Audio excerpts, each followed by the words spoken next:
여러분 반갑습니다. 오늘은 좌파들의 반일 감정으로 나라가 절단난다라는 제목을 가지고 여러분들에게 말씀을 드리겠습니다.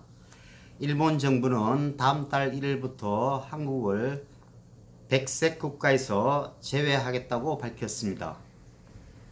그래서 이 문제를 해결하기 위해서 산업자원부 과장들이 일본을 방문했습니다. 그런데 일본 정부는 수출관리 2개국 간 사무적 설명회라는 허접한 A4 용지를 붙여놓고 의자가 쌓여있는 공간에서 책상에 앉아 서로 악수도 하지 않은 채 회의를 진행했습니다.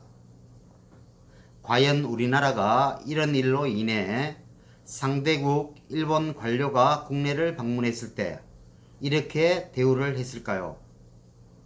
세계의 어떤 나라도 이렇게 대우를 하지 않습니다. 국제적으로 망신을 당했을 뿐만 아니라 일본은 상대국에 대한 기본적인 예의도 갖추지 않았습니다.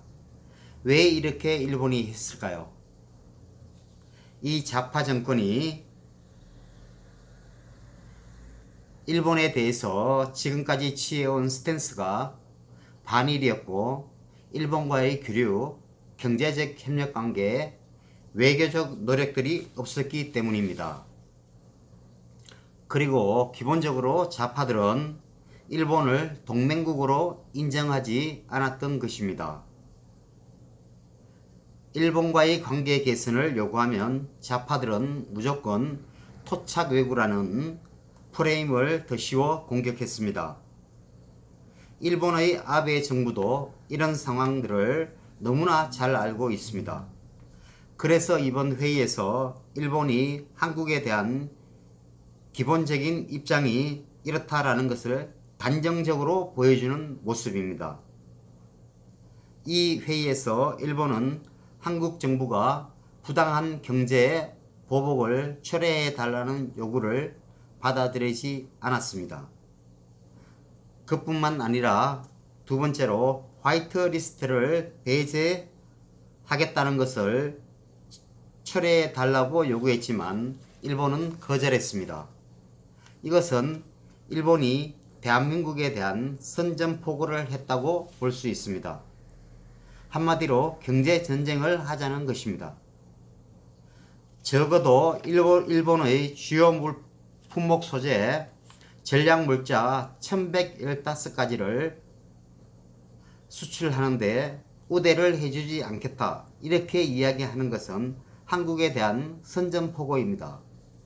그러면 우리나라가 대응할 수 있는 방법은 두 가지라고 생각합니다. 첫 번째로 일본에 대한 전면전, 보복, 확실한 타격이 있을 수 있고 두 번째로는 협상입니다. 이 좌파 정권은 어떤 전략을 취하고 있는 것일까요? 국제사회에 이 부당함을 알리고 대응하는 것이 전략이라고 합니다. 협상을 하겠다고 또한 경제부총리는 말했습니다. 그런데 문재인은 이번 경제전쟁에서 일본 경제가 더 타격을 받을 것이라고 하면서 일본에 경고한다라고까지 이야기를 했습니다. 문재인이가 일본에 경고하면 일본이 어떤 경제적 타격을 입을 수 있다고 생각하십니까? 참 어처구니가 없습니다. 이러니 세계회의에서도 왕따를 당할 수밖에 없는 것입니다. 대통령이란 자가 일본 경제 보복에 대한 대응책으로 주요 부품의 국산화, 일본과의 제조업에 대한 신뢰를 깨뜨려 일본 소재의 수입에서 벗어나 수입 다변화로 이 문제를 해결하겠다고 했습니다. 이 이야기는 발등에 불이 떨어진 상황에 아무런 해결책이 될 수 없다는 것입니다. 우리나라 산업 기반 자체가 이렇게 흔들리고 있는데 문재인은 전혀 엉뚱한 길로 가고 있습니다. 대통령 임기가 얼마나 남았습니까? 참 속이 터져 죽을 지경입니다. 그때까지 기다리다가는 나라가 절단나고 말 것이다라는 생각이 듭니다. 이 문재인 정부는 아무런 대책이 없는 정부입니다. 일본이 생각하고 있는 것은 한국 정부가 약속을 지키지 않았다라는 겁니다.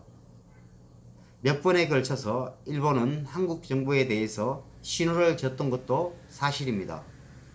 어떤 것이 국익에 도움이 될 것인가에 대한 깊은 고민을 통해서 적절하게 대응을 했어야 함에도 불구하고 좌파 세력들은 일본에 대한 고정관념, 즉 왜구라는, 토착 왜구라는, 또한 일본이 침략자라는 그 프레임에 갇혀서 이렇게 일본을 경멸하고 능멸하고 이런 행동들을 서슴없이 지금까지 해왔습니다. 이것이 오늘의 사태를 유발하게 된 것입니다. 우리는 일본에 비해서 도덕적 우위에 있는 나라입니다. 그런 대한민국이 신뢰를 깼다, 약속을 지키지 않았다. 그렇기 때문에 화이트리스트라는 우대를 할 수 없다. 이렇게 일본이 나오고 있습니다. 무능한 외교로 인해 신뢰의 프레임에 갇혀버린 겁니다. 일본이 한국에 수출을 하지 않겠다는 것이 아니라 우대를 해주지 않겠다라는 것입니다. WTO의 제소에도 이걸 확률이 없다고 저는 확신을 합니다. 이 문재인 정부는 미국 당사자들을 상대로 화이트리스트 배제 등 일본의 무역 보복 조치가 한미일 삼각 공조 체제를 흔들 수 있다라고 설득하겠다는 것입니다. 이것이 설득 포인트라고 말을 하고 있습니다. 미국이 설득이 될 것이라고 생각하십니까? 미국과 일본은 현재 찰떡 공조를 유지하고 있습니다. 미국이 문재인 정부가 생각하는 것처럼 한국 손을 들어주겠습니까? 저는 절대 그렇지 않다고 생각합니다. 이제는 어차피 이 문재인 좌파의 생각이 바뀌지 않을 것이고, 아니 바꾸려 하지도 않을 것입니다. 왜냐하면 경제를 망친 이 좌파 정부가 일본의 경제 제재 조치를 지렛대로 이용해서 한국 경제가 일본의 경제 제재 조치 때문에 모든 것이 나빠졌다는 프레임으로 끌고 가기 위해서 끊임없이 민정수석인 조국부터 나팔을 불고 있고, 거기에 유시민 등 모든 좌파 세력들이 선동을 하고 있습니다.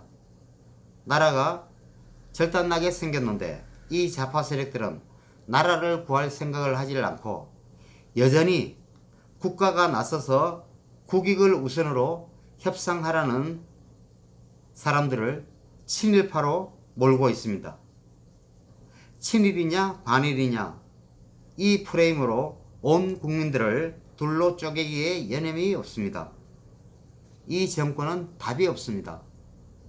문제의 해결 능력조차 없습니다. 노무현 때도 그렇게 국민이 쏟고 힘들어 했었는데 그 시간도 잠시 이명박, 박근혜 정권을 거치면서 모든 것을 망각해버리고 또 좌파에게, 문재인에게 나라를 맡겨서 이 분열의 정치가 계속되고 있습니다. 여러분, 이제는 깨어나셔야만 합니다. 이 나라를 이렇게 만드는데 대깨문도 책임을 느끼고 이제는 바뀌어야 합니다. 나라를 살리는 일에 대깨문, 달빛기사단 이런 세력들이 바뀌지 않는 한 이 나라의 미래는 없습니다. 제발 정신들 좀 차리세요. 그리고 더불어민주당, 정의당, 당신들은 도대체 국가와 국민이 먼저입니까?